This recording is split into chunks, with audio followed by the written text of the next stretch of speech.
नमस्कार, जय श्री राम। मित्रों, मेरा नाम अरुंधति अमड़ेकर है और मेरा ये पहला वीडियो है। मैं बहुत दिनों से सोच रही थी कि कुछ मैं भी बहुत मन में विचार आते थे अलग अलग विषयों को लेकर। कई बार सोचती थी कि मुझे भी मुखर होना चाहिए अपने विचारों को लेकर सोशल मीडिया पर, बट कुछ ना कुछ कारणों से कुछ हो नहीं पाया था। लेकिन आज मैं कहूँगी कि आज का दिन शायद परमपिता परमात्मा ने इस चीज़ के लिए चुना होगा। आज स्वामी विवेकानंद जी की जयंती है, साथ में जिजाऊ की भी तारीख के अनुसार जयंती है, मतलब अंग्रेज़ी जो हमारा कैलेंडर है उसके अनुसार। तो आज का दिन मुझे लगता है ये अभी 5 मिनट पहले तक मैंने कुछ सोचा नहीं था कि मैं ये बनाऊंगी, पर अचानक से कुछ अभी मैं समाचार देख रही थी तो बार बार एक चीज़ आ रही थी विपक्ष की ओर से कि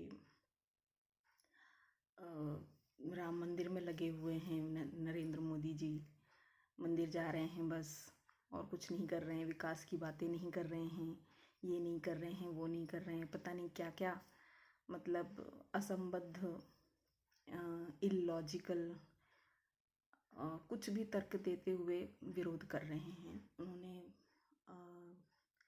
राम मंदिर का जो प्रतिष्ठापना का निमंत्रण है वो ठुकराया है और उसको जस्टिफाई करने के लिए वो कुछ भी कारण दे रहे हैं।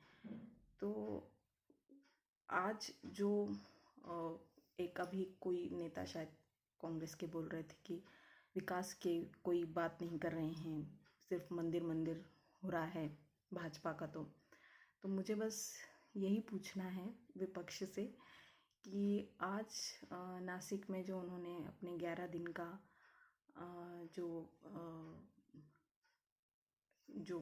यजमान के लिए जो ज़रूरी होता है, जो अनुष्ठान 11 दिन का जो शुरू करना होता है यजमान को प्रतिष्ठापना से पहले, वो उसका आज पहला दिन था और उसकी शुरुआत उन्होंने की है नासिक से, कालाराम मंदिर से।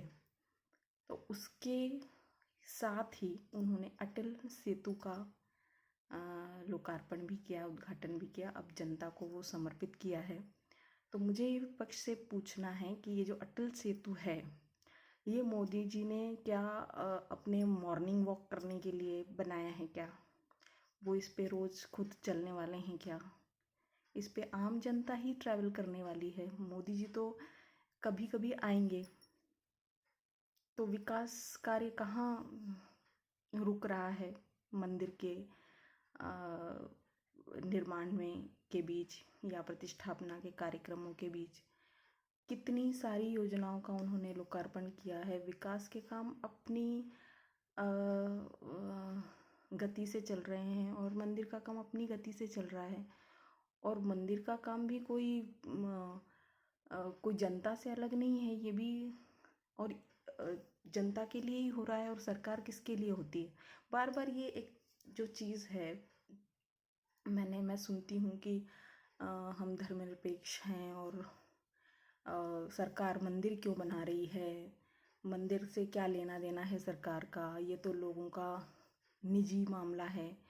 तो इस देश में 100 करोड़ से भी ज़्यादा हिंदू रहते हैं, तो अगर उन 100 करोड़ हिंदुओं की आस्था का जब प्रश्न है, तो सरकार 100 करोड़ हिंदुओं की आस्था को एड्रेस नहीं करेगी तो कौन करेगा? पाकिस्तानी आएंगे उनकी आस्था को एड्रेस करने के लिए? क्या आस्था के प्रश्न छुड़ाना, जनता की आस्था के प्रश्न छुड़ाना क्या सरकार का काम नहीं है? उसके ऊपर ध्यान देना क्या सरकार का काम नहीं है?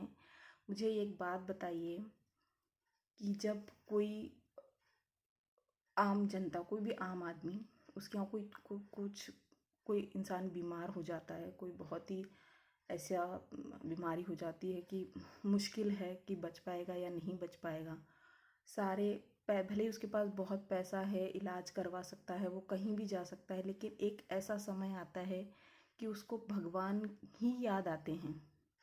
डॉक्टर तो अपनी कोशिशें करते ही हैं, लेकिन एक समय आता है कि वो उसके पास भगवान को की ओर देखने के अलावा कोई कोई रास्ता नहीं होता है। खुद डॉक्टर भी, कई बार हमने फिल्मों में ये डायलॉग सुना है कि अब उन्हें दवा की नहीं दुआ की ज़रूरत है। तो वो जब 100 करोड़ लोग जब दुआ करेंगे तो राम का नाम तो आएगा ही नहीं, आएगा ही नहीं। कई लोग राम सभी के इष्ट हैं यहाँ पर। तो फिर उनका मंदिर बनाने के लिए सरकार को क्यों नहीं कुछ करना चाहिए था? उसको उनकी आस्थाओं के प्रश्न को कौन देखेगा? फिर कौन करेगा ये सब?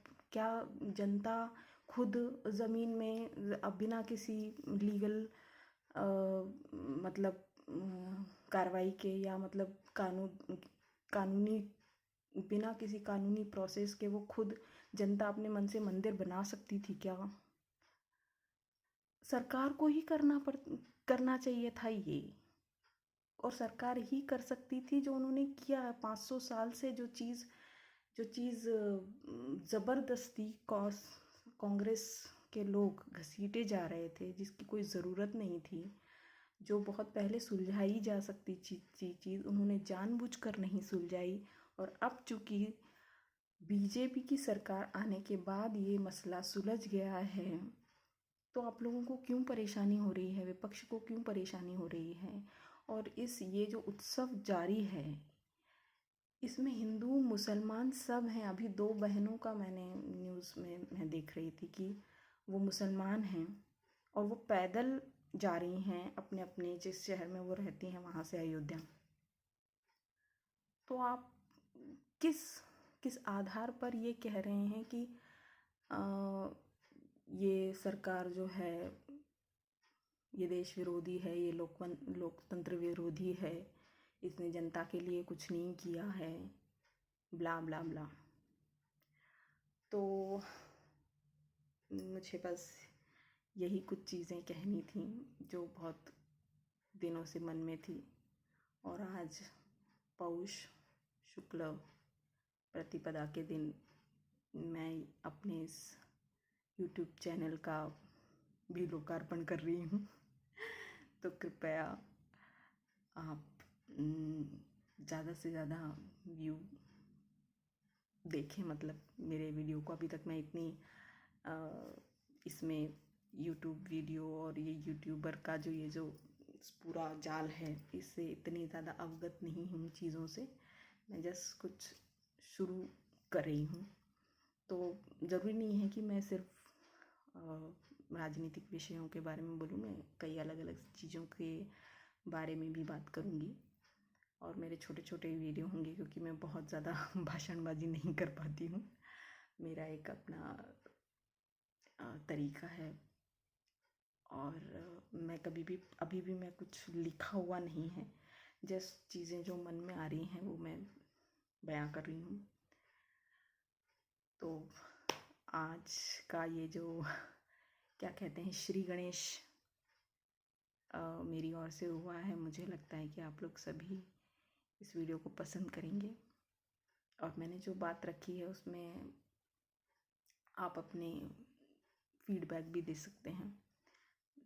मैं आज मतलब चूँकि ये शुरुआती वीडियो है, तो मैं अपने कमेंट्स भी इसमें ओपन रखूँगी आप लोगों के लिए। तो आप मुझे बताइए कि कहाँ कुछ कमी हो तो वो भी बताइए, जो अच्छा लगा हो तो वो भी बताइए। Thank you so much. धन्यवाद। जय श्री राम।